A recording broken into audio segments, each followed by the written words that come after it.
बिस्मिल्लाहिर्रहमानिर्रहीम। अस्सलाम वालेकुम नाज़रीन, मैं हूं डॉक्टर अली और आप देख रहे हैं मेरा फेसबुक और यूट्यूब चैनल। नाज़रीन, बड़ी अहम तरीन डेवलपमेंट्स हैं, बहुत बड़ी खबर आपके साथ हम शेयर करने जा रहे हैं।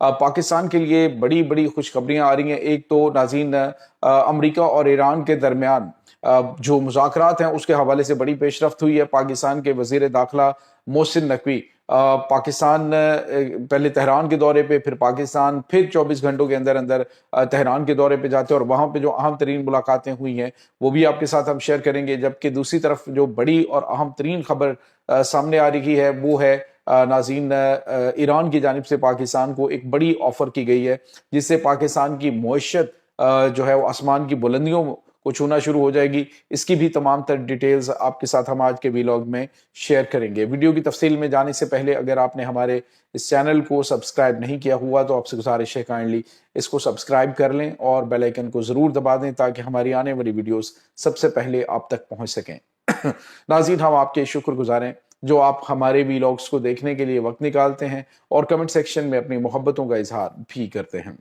नाज़रीन, इस वक्त सूरत हाल ये है कि पाकिस्तान आलमी सतह पे अपने इज्जत और वक़ार के अंदर इजाफा तो कर ही रहा है एक अहम कन्फ्लिक्ट को ख़त्म करवाने के लिए, लेकिन इसके साथ ही जो पाकिस्तान को रिवॉर्ड मिल रहा है वो बड़ा ज़बरदस्त है। आलमी सतह पे पाकिस्तान को इतना ज़्यादा सराहा जा रहा है कि खुद अमेरिकन प्रेसिडेंट उसके बाद जहाँ पे भी मौजूद होते हैं पाकिस्तान की तारीफ़ें करते हैं। ईरानी क़यादत जहाँ पे मौजूद होती है पाकिस्तान की तारीफ़ें करती है। तो ये इशारा है कि पाकिस्तान जो है वो कुछ बहुत बड़ा इंशाल्लाह करने जा रहा है। अभी हमारे पास जो अपडेट आ रही है वो ये है कि पाकिस्तान के वज़ीर दाखिला मोहसिन नकवी साहब जो कि अभी रिसेंटली तेहरान के दौरे पर थे जहाँ पर उनकी मुलाकातें जो ईरान की हाई ऑफिशल्स हैं उनके साथ भी हुई है। वज़ीर दाखिला के साथ, वज़ीर ख़ारजा के साथ, मोहम्मद बाकिर कालिबाफ जो कि तमाम तर मामलात इस वक्त देख रहे हैं मुज़ाकरात के, जो स्पीकर हैं ईरान की कौमी असम्बली के, तो उनके साथ मुलाकातें हुई हैं। उन मुलाकातों के बाद पाकिस्तान के जो वज़ीर दाखिला है वो पाकिस्तान आते हैं और फिर आर्मी चीफ और जो पाकिस्तान के जो फील्ड मार्शल हैं उनके साथ मुलाकात होती है, प्राइम मिनिस्टर के साथ मुलाकात होती है और उसके चंद ही घंटों के बाद वो दोबारा तेहरान चले जाते हैं और तेहरान में जाके उनकी मुलाकात नाज़रीन होती है वहाँ पे अहम तरीन जो पासरान इनकलाब के लीडरान हैं उनके साथ। मतलब ये कि पाकिस्तान जो है वो इस वक्त इस मुआहदे को किसी हतमी शक्ल की जानिब लेकर बढ़ रहा है और इसके जो पॉजिटिव इशारे हैं वो जो हैं वो अमेरिका की जानिब से भी दिए जा रहे हैं। अभी यहाँ पे आपको ये बात सुनी, इस वक्त पाकिस्तान का असली दुश्मन जो है वो तो यूं समझ लीजिए कि अंगारों पे लौट रहा है क्योंकि इसकी जो ख्वाहिशात थी वो बिल्कुल पूरी नहीं हो सकी। पाकिस्तान इस वक्त जो ज़बरदस्त किस्म की सफारतकारी कर रहा है उससे पाकिस्तान का आलमी सतह पे कदकाठ जो है बहुत ज़्यादा बड़ा है। अब नाज़रीन आपको ये बताते चलें कि ईरान ने पाकिस्तान को एक बड़ी ऑफर भी की है।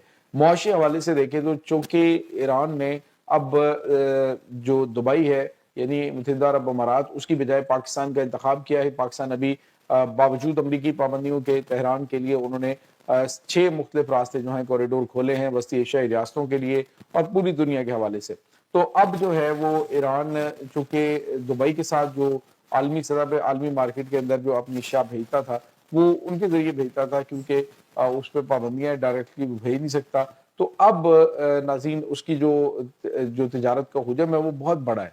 यानी आप यूँ समझ लीजिए कि तकरीबन 45 अरब डॉलर की पाकिस्तान को ऑफर की गई है कि 45 अरब डॉलर की जो अशिया हैं वो आलमी मार्केट में भेजने के लिए ईरान पाकिस्तान के साथ जो है वो तिजारत करने के लिए तैयार है। नाज़रीन अगर तो वैसे बज़ाहिर देखा जाए तो पाकिस्तान अभी अमरीकी दबाव या फिर इन तमाम तर चीज़ों को बिल्कुल खातिर में नहीं ला रहा और पाकिस्तान जो है वो ईरान के साथ अच्छे तरीके से आगे बढ़ रहा है और अमेरिका के साथ भी, अमेरिका को भी इस दलदल से निकालना चाह रहा है क्योंकि अमेरिकन प्रेसिडेंट जो हैं वो इस वक्त काफ़ी मसाइल का शिकार है। उसकी वजह यह है कि खुद अमेरिकन पार्लियामेंट के अंदर वो जो बिल पेश हुआ था ना कि अमरीकी सदर डोनाल्ड ट्रंप के जो इख्तियारात हैं जंग के हवाले से जो फैसला करने के इख्तियारात हैं वो महदूद किए जाएं, तो अब उस बिल को आगे बढ़ा दिया गया है। चे जाके उसमें बहुत सारी आगे हर्डल्स भी आ सकती हैं लेकिन बज़ाहिर इस वक्त रिपब्लिकन्स जो हैं उनको भी जान के लाले पड़े हुए हैं। वो कहते हैं जी कि अगर जो अवाम है उसका पारा हाई हो गया और उन्होंने अपना सारा गुस्सा जो मिड टर्म है उसके ऊपर निकाल दिया तो इसका मतलब ये होगा कि जो रिपब्लिकन्स की गवर्नमेंट है وہ کولیپس कर सकती है, वो गिर सकती है, उनके सदर को हाथ धोना पड़ सकते हैं सदारत से। इसी वजह से वो चाह रहे हैं कि शायद फौरी तौर पे मिड टर्म से पहले पहले ये जंग बंदी की जाए और आलमी सतह पे मामलात को मुतदिल किया जाए, क्योंकि मशरक़ वस्ती के अंदर जो हालात पैदा हुए हैं, इस हवाले से आलमी सतह पे जो आलमी तवानाई एजेंसी है, उसके हवाले से जो उनके सरबराहान हैं वो ये कह रहे हैं कि इस वक्त दुनिया के पास सिर्फ चंद हफ्ते का जो फ्यूल है वो बाकी है। यानी जो इंडस्ट्री है उसको चलाने के लिए, जो इंटरनेशनल ट्रैफिक है उसको चलाने के लिए, तो मजमूई तौर पर बताया जा रहा है कि तकरीबन चंद हफ्ते के ज़खायर बाकी रह चुके हैं, क्योंकि अगर स्ट्रेट ऑफ हॉर्मज़ नहीं खुलती है नहीं होता, मामला इसके बाद पाकिस्तान की कोशिश एक जो है वो की जानिब से, उसके बाद अमेरिका के साथ बात की जाती है, अमेरिका से मैसेज आता है, फिर तेहरान के साथ बात की जाती है। तो ये तमाम तर चीज़ें जो इस वक्त हो रही हैं, ये इस तरफ इशारा कर रही हैं कि दोनों अफ्रीकैन जो हैं वो इस वक्त सीरियस टॉक कर रहे हैं। पहली मरतबा ऐसा हो रहा है। खुद इनके जो वज़ीर ख़ारजा हैं उन्होंने भी कहा जी 47 सालों में पहली मरतबा आमने सामने बैठ के बात करने का मौका मिला और मामलात जो हैं वो बेहतरी की जानिब जाने की तवक्को है। नाज़रीन, यहाँ पे आपको ये बताते चलें, स्ट्रेट ऑफ हॉर्मज़ से अब 3 बड़े शिप जो हैं उनके गुजरने की इत्तलात भी आ रही हैं, और साथ ही साथ स्ट्रेट ऑफ हॉर्मज़ में एक और भी वाक़या अभी रिपोर्ट किया गया है। ये अनकन्फर्म्ड रिपोर्ट है, लेकिन खबर ये आ रही है कि इस वक्त जो एक शिप है और तकरीबन 10 लाख बैरल तेल जो है, 10 लाख लीटर जो बैरल तेल है वो उसके अंदर मौजूद था, और उसने ईरानी जो वार्निंग थी उसको इग्नोर किया और वहाँ से निकलने की कोशिश की, तो उस पर ईरान ने मिसाइल मारे और उससे वो तबाही का शिकार हुआ। तो नाज़रीन, दुनिया को अंदाज़ा हो जाना चाहिए कि ये जो स्ट्रेट ऑफ हॉर्मज़ है, ऐसा नहीं है कि यहाँ से आप फौरी तौर पे निकल जाएंगे। ये जो एरिया है, यहाँ से एक जहाज़ को निकलने के लिए 7 से 8 घंटे चाहिए होते हैं। यानी ये जो एरिया है बहुत तंग घाटी है, इंटरनेशनल ट्रैफिक आ रही होती है और काफ़ी बड़ा जो मामला है वो इस वक्त चल रहा होता है। तो ईरान जो है उसको आप चकमा दे के निकल नहीं सकते।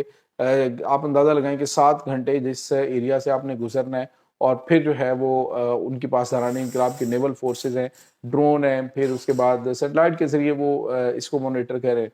तो जितना भी एरिया वहाँ से आप गुजरने की कोशिश करेंगे तो निशाना बनेंगे, तो फिर आप इस तरह के उल्टे काम क्यों करते हैं। बहरहाल, दूसरी तरफ ईरान ने एक बहुत बड़ा कदम और उठाया है। ईरान ने एक मैकेनिज्म बनाया है इसके हवाले से, और अब उन्होंने कहा जी कि जो इंटरनेशनल जो इस वक्त यहाँ से मूवमेंट होती है, ख़ास तौर पे डाटा मूवमेंट होती है, उसकी तकरीबन $10 ट्रिलियन जो है वो बनती है। यानी जो पेमेंट होती है ना डाटा ट्रांसफ़र की, जो केबलें हैं अंडरग्राउंड खलीज फ़ारस में, तो उन्होंने खलीज फ़ारस के हवाले से नई अथॉरिटी का क़याम अमल में लाया है, और उन्होंने कहा है कि जो ये केबल्स हैं इनकी निगरानी और इनको यहाँ से गुजारने पर टैक्स जो है वो आपको पे करना पड़ेगा, जहाज़ों के जो गुजरते हैं उनका टैक्स पे करना पड़ेगा, और ये तमाम तर चीज़ें जो हैं वो अब नागुज़ीर हो चुकी हैं। ईरान इस पर किसी किस्म का कोई कंप्रोमाइज़ नहीं करेगा। और नाज़रीन, बज़ाहिर बहुत सारे ममालिक हैं, फ्रांस ने भी ईरान से रब्ता किया है, पाकिस्तान के साथ बातचीत कर चुका है, इराक ने बातचीत कर ली है। यानी ममालिक जो हैं वो अब ईरान से रब्ता कर रहे हैं। इसका मतलब ये है कि वो स्ट्रेट ऑफ हॉर्मज़ के ऊपर ईरान की सुप्रीमेसी को तस्लीम कर चुके हैं। तो ये नाज़रीन इस वक्त ताज़ा तरीन अपडेट चल रही है इस तमाम सूरत हाल के बारे में। आपका क्या कहना है? कमेंट सेक्शन में अपने ख़यालात का इज़हार ज़रूर कीजिएगा। इंशाअल्लाह बहुत जल्द मिलते हैं एक नई वीडियो में, तब तक के लिए अपना बहुत सारा ख्याल रखिएगा। अल्लाह हाफ़िज़।